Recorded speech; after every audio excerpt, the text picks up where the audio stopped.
avec ma main Fata El Presidente.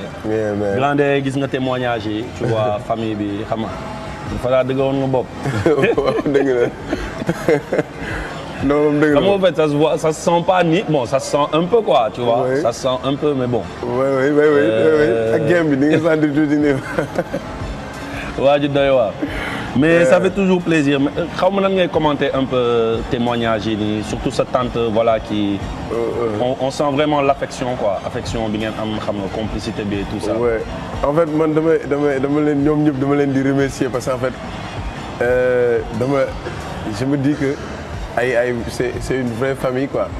xam nga c'est machallah samay nit lañ samay xarit lañ sama grand frère sama cousin sama bàjjan te sax en réalité.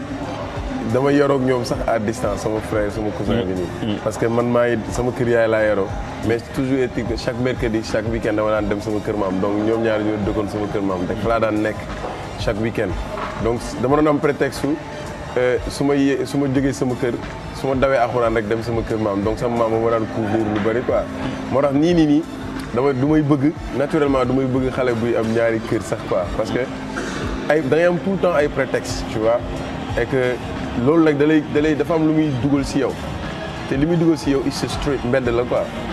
parce que ñaari kër xale bu siy dox rek da ngay nekk mbedd te léegi boo nekkee mbedd ñaari issue la aussi quoi da ngay génn baax wala nga génn bon quoi tu vois.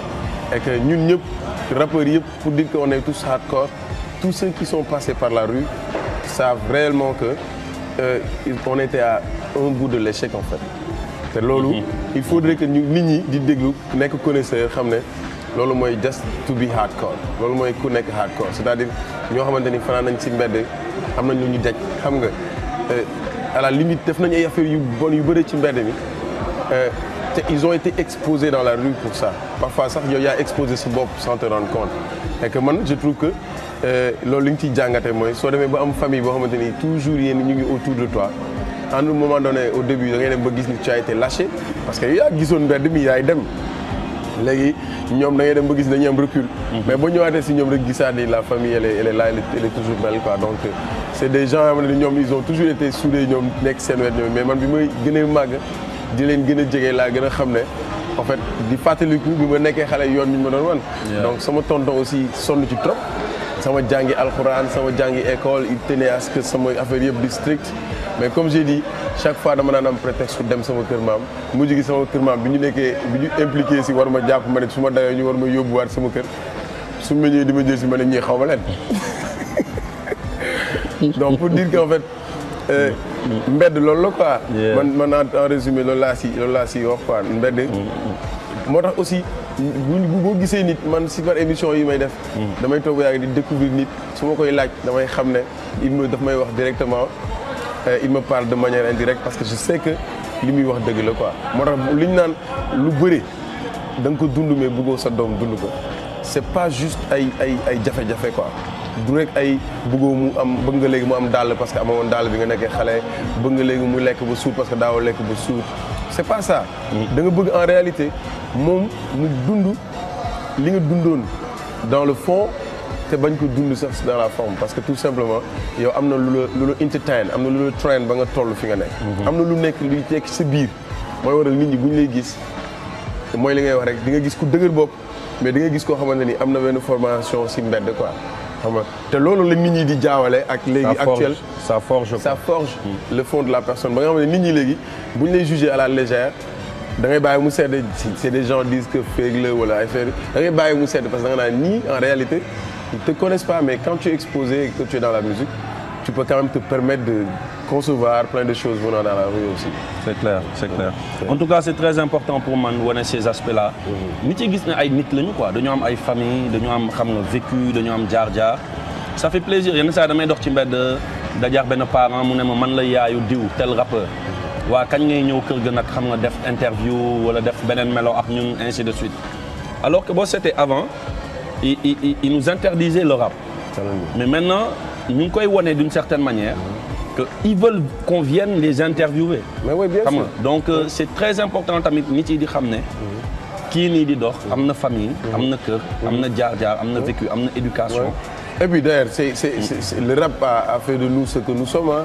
On n'est pas dupes du ñu ay nit yu yeewul et que même bu fekkee par complexe da ngay gis ku lay juger parce que tu es un rappeur c'est parce que moom mooy ndaw parce que il a le complexe de t'aborder intellectuellement wala am na complexe su wax ak yow dans le fond des choses c'est-à-dire te loolu yow da nga ko jël from the street from the crash si mbedd bi nga jëlee lépp parce que yow léegi yaa ngi nekk businessman yaa ngi nekk xam nga te loolu ça fait partie des maillons qui font le hip-hop street entrepreneurialism mais tey boo nekkee entrepreneur Simon di def sa ay tournées di jël ay affaires di am ay partenaires yu lay financer pour quelque chose mais tu le fais de manière très c'est un truc c'est très ponctuel pour man c'est un truc que lu bokk si li ngay liggéey la c'est clair mais yow boo yeewul éveillé wul sa yenn conscience ci hip hop bi da ngay foog ni yow si rap si lyrique rek si lyrique non mais alors que voilà mooy da nga koy gis léegi les gens ils t'appellent j'en profite pour nuyu monsieur Guirassi tu vois qui faisait partie de l'ancien gouvernement bi nga xam ne yaayam la nekk léegi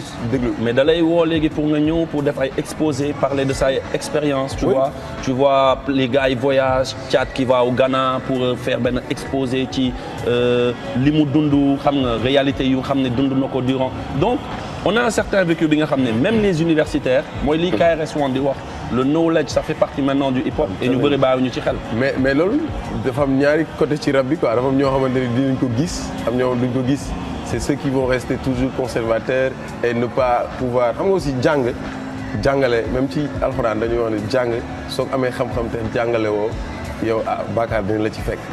donc xam nga pédagogie dafa am solo the way that you deliver te loolu je pense que. am na ñu jaar ci street bi yëpp ñoo xamante ne tey ñoom ñooy wane baat face su hip hop bi. alors que tey bu fekkee da nga dem ba nekk une figure nit ñi di la comprendre ci par le style de musique que tu fais mais di gis dans le fond que yaa ngi développé yeneen affaire dañuy comprendre ne da nga leen di ëpp sax loolu noonu da ngay gis kuy liggéey jàng marketing am na léegi ñuy jàng ay intelligence. Business management et loolu. mais loolu yëpp c'est leadership. tu vas prendre la parole en public. mais loolu yëpp mi ngi si yow. yow mën nga ñëw jël gis 5000 personnes sa kanam aucun complexe tu leur parles. mais je te dis même des chefs d'entreprise yi nekk ci boîte yu bëri yi nekk fii nii mais quand tu les abordes ils pensent que tu es venu en tant que you beg them c'est-à-dire da nga leen di demander de l'aumône. alors que yow dans si sa bopp. tu sais que tu es venu en tant que partenaire parce que da nga yor loo xamante ni ñoom ils ont intérêt à s'y mettre. Mais le problème est que on est dans un pays où on pense que on juge des gens en fonction de ce qu'ils font. xam nga mais man pour man c'est un signal fort pour que ñu prêter attention ci rappeurs yi surtout business entrepreneurialism. En tout cas, pour ceux qui nous prennent en cours, on est avec ma Menel Presidente Fata ci émission Benen Melo au Red Bull du Sea Plaza. Fata, man, j'ai l'habitude de dire que tu fais partie des rappeurs que je respecte le plus. Pourquoi? Parce que Thank you. À travers yow, au fait, non, c'est pas parce que yaa ngi fi yàgg nañ ci waxtaan ci ay plateau yàgg nañ ma poser ay questions ci rajo nit yi xam nañ loolu ci man. Mais pour leeral ko rek mooy tu fais partie de on va dire ñi nga xam ne bokk nañ ci ñu jëkk a sigil rappeur.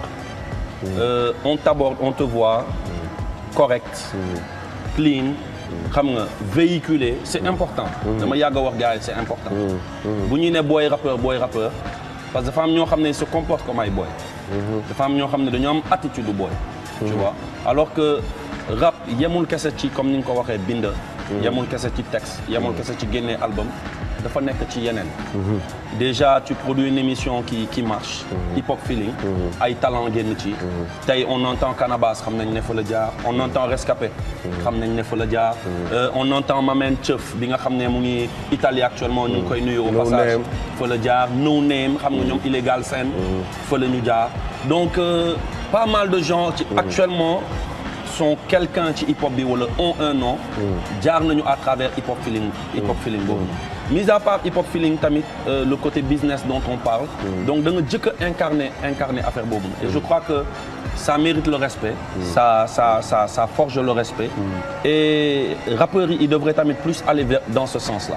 parce que exister depuis plus de 20 ans. te munoo gestu ne kii de lii maa ko fi ji. lii maa ko fi teg. kii jaar na ci man kii lele mais juste.